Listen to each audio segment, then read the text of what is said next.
Oh, I wasn't ready. Okay, well, this is.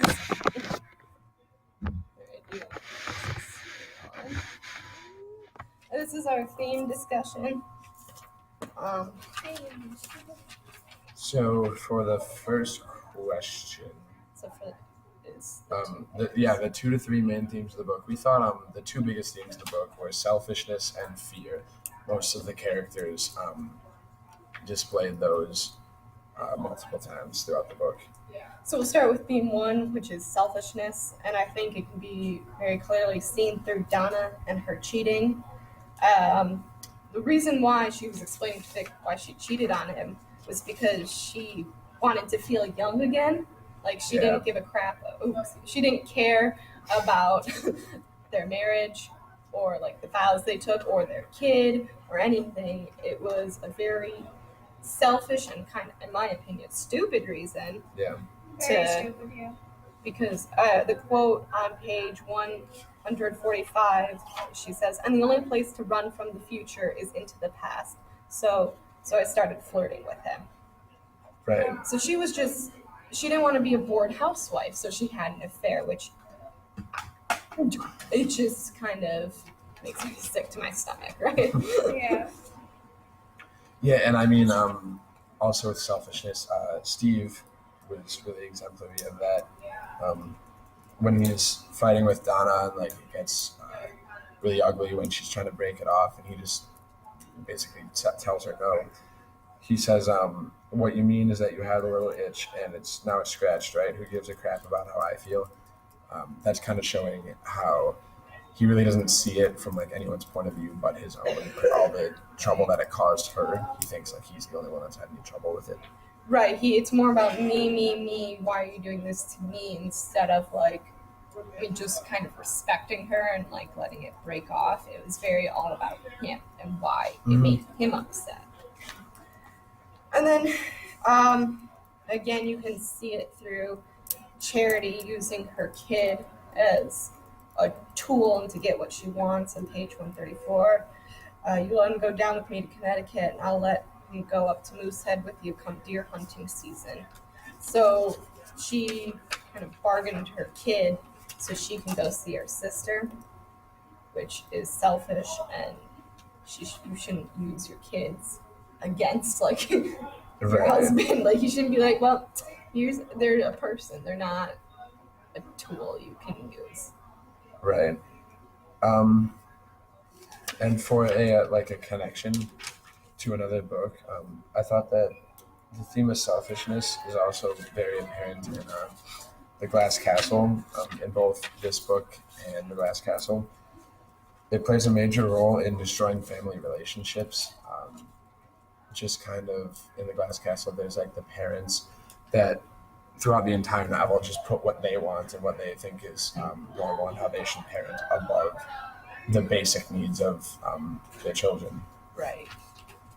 Yeah, and that in itself turns Jeanette against her parents. Right. And kind of all the other siblings against them too, because they're like, this isn't the correct way to live. But the parents were too selfish to give up their ways to help their kids, and it ripped apart their family. So selfishness is very destructive. That's all I got. Is that it will destroy a lot of things. And then for our second theme, which is fear, it's a pretty obvious one. Granted, the whole book is about a rabid dog attacking people. But as we're this is your thing from Honors English. Mr. B is trying to get us to distribute what? Oh my gosh! I did bad on this one. Wow! Look at this. Is that like the second semester final? Yeah, I did this like 8 hours. So poorly on that. That's because I left it till 8 hours before it was due, and I spent like you know how long it took cutting out these individual pieces? Okay, that's fantastic. Anyway, yeah, but as we were looking through the book, we noticed there's a lot more subtle themes of fear. One of which was kind of financial fear when they thought they were going to lose the Sharp account, and On page 105, Vic says, nonetheless, sharp stock had tumbled sharply on the big board. And so that kind of plays a major role in Vic's life, aside from Donna, is his work and how he's going to be able to make a living. And that's the whole side story of him, like, leaving and why he's not home. Because he has to go save it. And going off of that, Donna has kind of more like a typical sense of fear with what you would think. Yeah, like a survival fear. Like when, same scene when Steve is arguing with her on page 61, she says, "I see you parked in the driveway. Why not just tape a big sign inside of your van?" She's terrified that Vic or the neighbors or anyone will see this fear. What? I thought we were talking about the dog fear, right? No. She's one. What you said still kind of makes sense.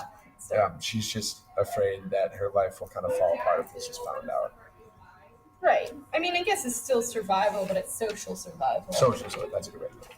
And then there's like legit survival, like life and death on page 324.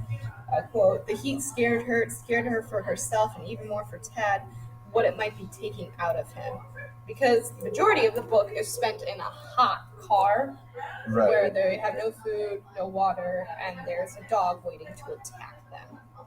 And so Stephen King is very known for his fear in his books. And I think that's what it's a terrible situation, being trapped. I think that's the fear you play on in this book, is trapped with no food and water, no escape. So a connection to like real life, speaking of fear, is kind of the fear of the unknown. We see Donna always like talking to herself in the car, like she was gonna run, but she didn't know where Cujo was. She's like, I don't know where he is.